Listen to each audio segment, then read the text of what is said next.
mayor miedo era no encajar aquí en el Consejo. I conformar una nova permanent amb nova gent. El fet de començar a participar en un grup de persones que no havia conegut abans. Que se me juzgara por mis ideas políticas. Que mi opinión no se tuviera en cuenta. Repetir pràctiques que teníem. Tindre un bon equip de treball. Más que miedos, yo tenía prejuicios hacia todo aquello que estaba relacionado con las instituciones como algo que era lejano a mí.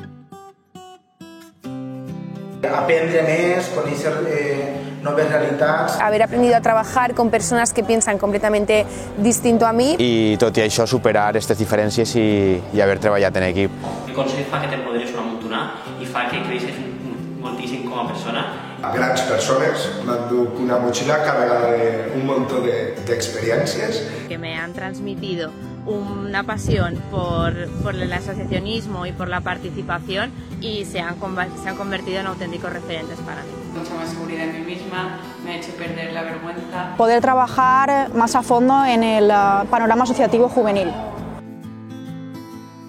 Muchas felicidades al Consell Valencià de la Joventut y por muchos más años cambiando la sociedad valenciana. Que continuem la línia que ha tingut tots aquests anys. A todas las personas que han hecho posibles estos 35 años del Consell Valencià de la Joventut, felicidades y enhorabuena y a seguir trabajando. Por 35 años más transformando la juventud.